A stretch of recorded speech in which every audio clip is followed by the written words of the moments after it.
Regarde-moi ça, j'ai bien travaillé hier soir, hein. Je l'ai fait un petit peu tard. Alors, je me suis arrêté là, parce que j'arrive dans l'encadrement de la porte, et tu vois là, j'ai déjà apporté du matériel. J'ai même déjà tracé la découpe que je dois faire.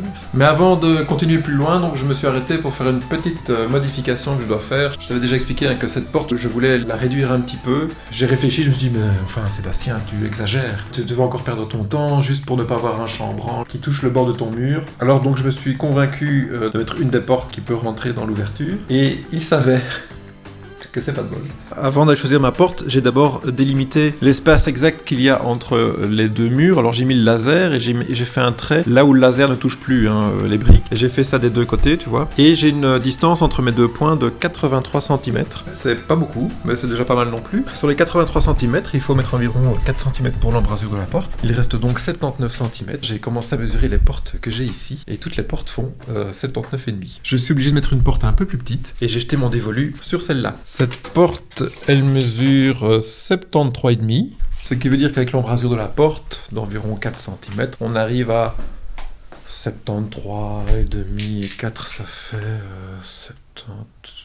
On va dire à un petit 78, mais 78 cm, eh bien, ils sont un peu trop courts par rapport à l'ouverture de ma porte qui en fait 83. Et donc, pour combler, j'ai acheté ce petit morceau de bois, qui fait 44 mm d'épaisseur, et qui devrait me permettre de glisser mon embrasure avec un gros centimètre de jeu, pour pouvoir encore mettre des cales et régler le niveau si nécessaire. Et je vais poser donc ce petit bout de bois, et puis une fois que ce bout de bois sera mis en place, je pourrai mettre du panneau à carreler sur ce côté-là, parce que je ne l'ai pas encore fait.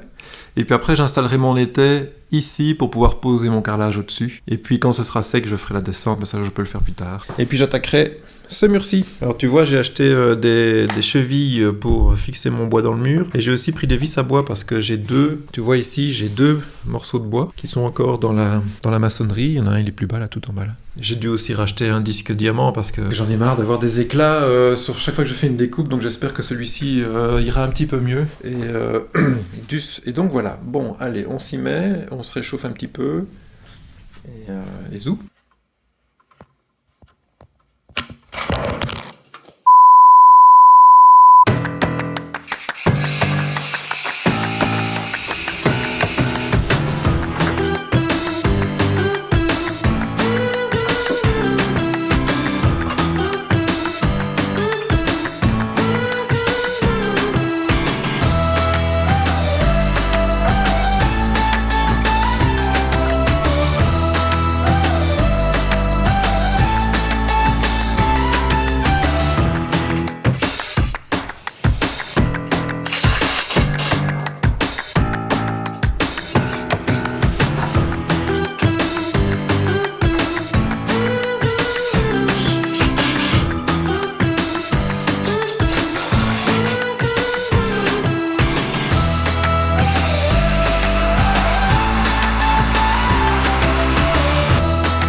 Alors là, je viens de faire un sacré petit bricolage. J'ai mis des morceaux de latapane que j'ai récupérés pour combler l'espace qu'il y a. Il y a exactement 3 cm à combler là. J'ai posé cette latapane tout le long pour que mon panneau à carreler puisse poser sur quelque chose quand je vais le coller. Il sera collé là avec de la colle, et ici je pourrais peut-être même éventuellement le fixer avec une vis et une rondelle, comme là, hein, directement dans le bois. Comme ça le maintiendra en place pendant que ça sèche, et ça me permettra aussi de carreler, peut-être pas dessus, mais en tout cas à côté, sans risquer de le faire bouger, tu vois. Parce que ça, c'est ce qui va arriver, c'est sûr. Si je commence à carreler ce mur-là, avant que ces panneaux-là soient bien collés, je risque certainement de les faire bouger en travaillant tout autour. Voilà la petite astuce que j'ai mise en place pour pouvoir aller plus vite. En fait, cette astuce, c'est quand même du chipotage, hein.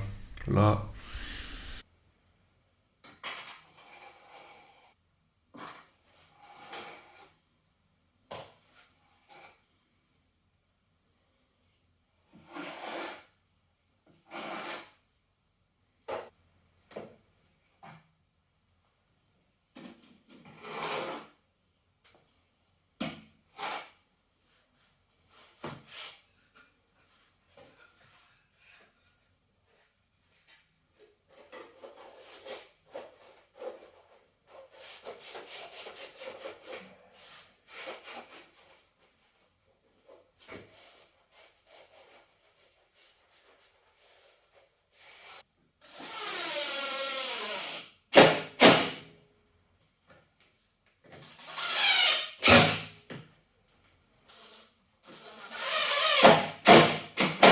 On n'y voit que du feu, hein. On dirait que ça a toujours été là. C'est collé et vissé dans le bois et collé sur la brique. Maintenant, je vais poser le carrelage et on avance, hein, en avant Guingamp. Bon, je vais essayer de te mettre le spot à un autre endroit, sinon tu verras pas grand-chose. Hein, mais t'as compris le délire, hein. Je vais maintenant m'occuper de tout ce qui est en grille, hein. Et puis j'attaque le dessous, le premier rang, le plus compliqué. J'aimerais bien arriver jusqu'à la fenêtre. Si j'arrive jusqu'à la fenêtre avant minuit, ce serait cool. Mais avant de s'amuser à faire du carrelage, il va falloir faire un petit peu de nettoyage, hein, parce que c'est dans ce seau-là que je vais faire la colle à carrelage blanc. Tu comprends bien qu'avec du gris, ça va pas être terrible. Hein. Et alors, en passant, tu vois, j'en ai profité, j'ai vidé mon seau et j'ai rebouché le petit trou qu'il y avait là. C'est sans doute psychologique, mais moi, je me sens beaucoup mieux de savoir que ce trou est rebouché. Je sais pas, j'ai l'impression que ça va mieux tenir maintenant, tu vois. Je suis assis sur ma nouvelle toilette, elle est confortable. Et depuis 5 minutes, je contemple mon œuvre. Il est presque minuit. Je suis un peu fatigué, quoi. J'en ai un peu plein les doigts, parce que tu sais que je travaille proprement. Hein. Oui, je l'utilisais pas, hein, j'étais juste assis dessus. Voilà un petit peu où j'en suis. J'ai fait le contour de la porte. Bah, ça a l'air de tenir, hein, jusqu'à présent. Et alors j'ai commencé à faire le bas de la fenêtre. Demain, je sais par quoi je vais commencer. Ça va être donc les petites découpes, les petits angles que je vais faire des deux côtés. Ça, c'est des découpes. Je peux pas les rater, hein. Ça doit être nickel. Allez, aujourd'hui on attaque le contour de cette belle petite fenêtre. Je vais m'aider de mon fidèle laser.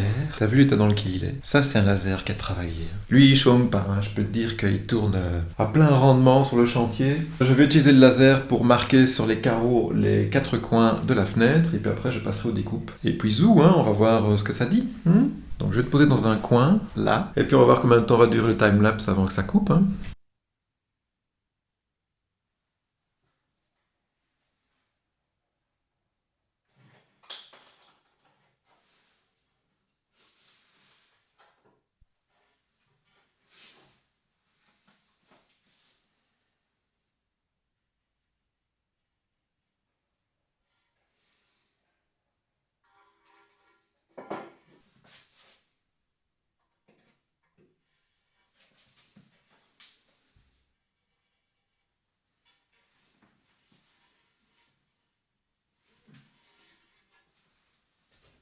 Bon alors pour faire la découpe, c'est un petit peu sport, parce que j'ai pas spécialement le matériel pour faire des belles coupes droites.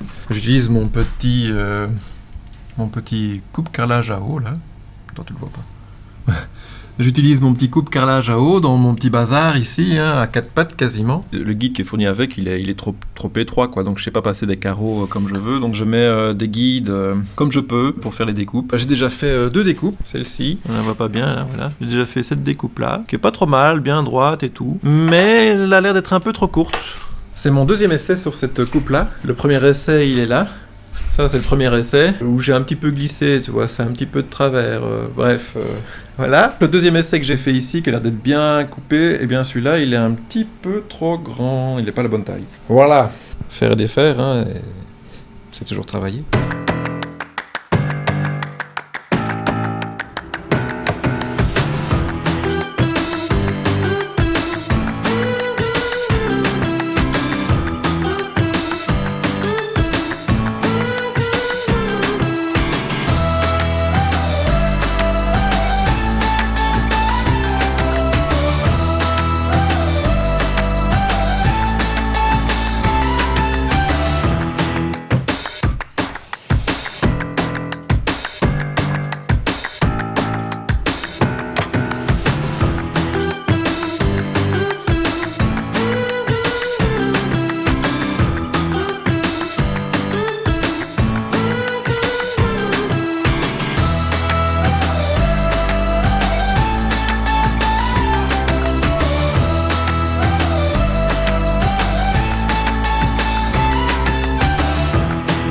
Je viens de faire encore un petit peu de colle et j'ai découpé plein de tout petits morceaux. Il y en a un petit peu partout. Je sais pas encore comment je vais faire pour les reconnaître. Alors, il y en a assez facile, hein. Ils ont des formes un petit peu particulières, donc je sais plus ou moins où je vais les placer. J'ai fait toutes les découpes pour le contour de la fenêtre. J'ai découpé également les baguettes, hein, les profilés, je sais pas comment tu appelles ça. Il n'y a plus qu'à coller tout ça. J'ai tout prédécoupé et comme ça ainsi, ça m'évitera de faire des allers-retours entre la découpe, la colle et tout ça. Et puis une fois que ce mur-là est fini, eh bien, on aura fait tout le calage de la salle de bain et ce sera quand même bien. T'as vu tous les shampoings. Alors je te dis pas la prise de tête que ça a été une fois de plus pour faire le contour de cette fenêtre, mais bon voilà, c'est fait. Ça a eu le temps de sécher cette nuit et ça n'a pas été aussi vite que prévu. J'ai dû m'y reprendre à plusieurs fois et c'est pas la qualité que j'aurais espéré. J'espère que les petits joints vont rattraper les petites imperfections qu'il peut y avoir. Bon, évidemment, toi tu les verras pas, mais moi je sais où est-ce qu'il y a des imperfections et chaque fois que je viendrai à la toilette, eh bien je les verrai. Maintenant, il n'y a plus que 3 rangs à faire, avec chaque fois une seule découpe, logiquement. D'ici 1h30, c'est fini, hein. Et on arrête avec ce carrelage, parce que ça commence à bien faire, là. On a marre. Ouais, tu vois, il y avait des petits morceaux de 3 cm de haut à poser, et j'ai même dû couper, tu vois. J'ai dû casser mes coins pour pouvoir les mettre. Alors de ce côté-là, tu vois, j'en ai pas mis, hein, parce que là finalement, il s'est bien mis, donc il s'est bien posé du premier coup, et il est bien. Mais c'est vraiment du chipotage, quoi. Toutes ces petites pièces à mettre, à aligner. Franchement, voilà, quoi. Et alors, j'ai mis une petite planche pour soutenir ce qui se passe en dessous, là. Et ça a l'air de bien tenir, donc tant mieux. Je suis déjà en train de préparer un nouveau saut de colle. Et on va attaquer la suite, hein. Allez, encore un petit dernier. Quelques plans de l'ensemble de la salle de bain, et puis pouf pouf, générique de fin, la suite. Et à bientôt. Tudum tum, tudum tum, tudum tum, tum tum tudum tum tum, tudum tum, tudum tum, tum tum tudum tum tum.